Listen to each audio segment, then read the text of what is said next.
everyone, good morning. Mayam City, Beauty Kendrajit Kiningsing Lumiko Mayam Aduna Koigi Manipuri Bostida, Smaina Filala Gatana program Jama Shilli Kodo Mayam Horana Jangalake program to Kodo Mayam Deko. Nunggu dimulai ba? Nunggu dimulai ba? Dimulai ba? Ya.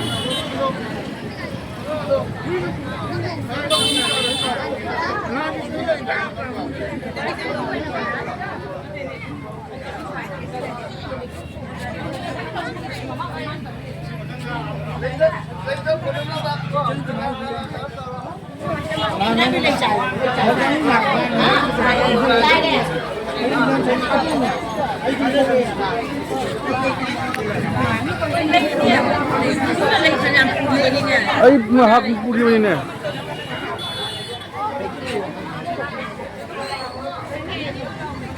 Itu langan di sana. Lang na tayo. Asi sigaret naman.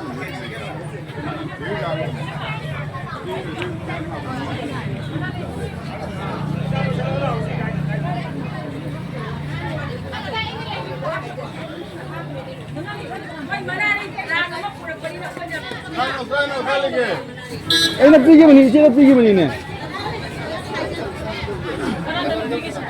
Kena tu, Abhinandan macam tu, mau nagpigi man ni.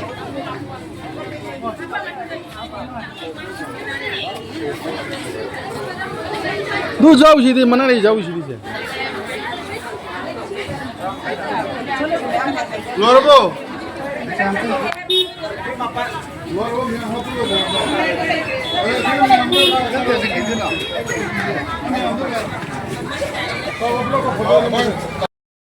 Nangka ngan asida mathoi nam jawi ari di pokeng dam tinggi miang di tamak bawa khairi masa di ujaba khandi lepak ki miang di tamak ka makse yamna to khandi adura miam na makku yamne ya ini jadi sahih tara ni fesu kita makse Sabun jangwa hang sa langit maramda maka mapa amata lejige manipurda makan du berang faidegi akan ba hang ka haiba miyo mo oyme ado digi Imabu ninjaba Bukoigi mete yathovatingna Manipurgi ningtamba ngagnaba Nukna Phatigi Sangaida Kagiba Numi Asimaktadani Mete Numsa Trikendagi Mina Lakshava Jajaba Thanga General Mete Liba Imagitama Kallava Phatigi Thoribu Sidlang Paringuna Hukkiba Numit Asimu Koina Karam Nabukawarasige Mete Haiba Jatina Hale matiga lady makay at hoba na ko'y ginamindi utpanay na naliragani Hebri tikindajit at hoba pangalaga iputanggal halap ko na mali matiga tatlong komite jati marakta lamjing birako lamjing mirapay na lamut na laba mete jati ko'y pupujari Lamba Aki bayi tentu akan tinggi dapat. Apa benda nak terjadi? Kau itu tinggi dapat. Kau kemudian tinggi lagi. Kita terang belajar. Masih tinggi lo oja guru amadi malu program yang buatnya muka harga itu mencari. Aina masih kita kata saya masih no asal kayak ya macam yang menaki kami kali. Dia kata saya giving di pada sihat. Pada siapa masuk dari sihat. Sengaja ada balikin pada balikin musabi tiga lagi. Masih tinggi kita pada musama yang na. Atau berisik minit tiga lagi. Atau macam apa lagi. Atau di mana macam apa. Pada sihat dengan masuk dari sihat. Atau berisik minit tiga lagi.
khudingda nangi mingbu solori.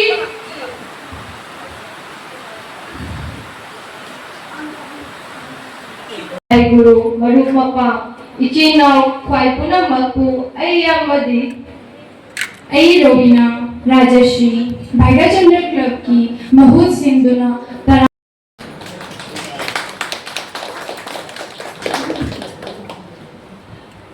Maitai nong sa thoba ningsili ngasisu napari na mamaikhoi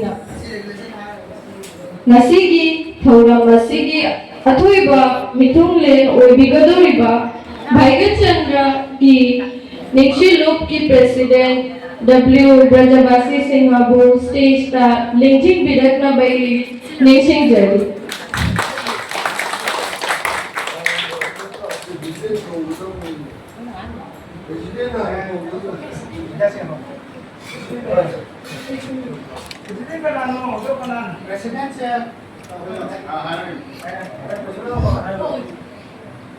Nasigi Atopa guest of honor Obinabagi Damakta retired Professor Ahibam Jiten Singh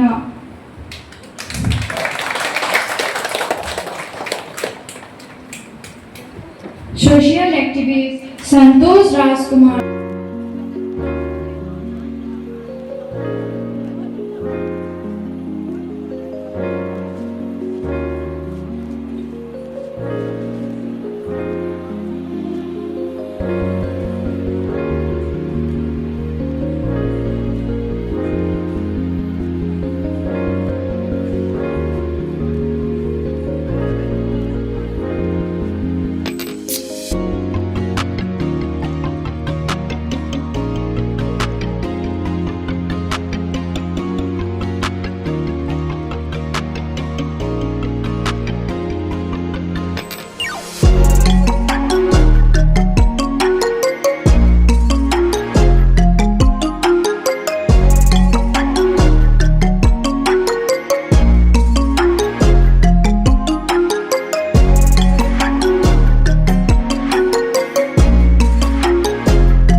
ꯁꯤꯅꯤ ꯉꯁꯤ ꯕꯤꯔ ꯇꯤꯀꯦꯟꯗ꯭ꯔꯖꯤꯠꯀꯤ ꯅꯤꯡꯁꯤꯡ ꯅꯨꯃꯤꯠ ꯑꯣꯏꯅ ꯑꯊꯧꯕꯁꯤꯒꯤ ꯑꯩꯈꯣꯏ ꯃꯌꯥꯝ ꯄꯨꯟꯅ programme ꯑꯁꯦ ꯁꯔꯨꯛ ꯌꯥꯃꯤꯟꯅꯔꯦ ꯑꯗꯣ ꯃꯌꯥꯝ ꯃꯊꯪꯒꯤ ꯕ꯭ꯂꯣꯛꯇ ꯑꯃꯨꯛ ꯊꯦꯡꯅꯔꯁꯤ ꯉꯁꯤꯒꯤ ꯑꯣꯏꯅꯗꯤ ꯑꯩ ꯃꯇꯥꯡ ꯑꯁꯤꯗ ꯂꯣꯏꯁꯤꯟꯖꯔꯒꯦꯀꯣ ꯃꯌꯥꯝ ꯕꯥꯏ ꯕꯥꯏ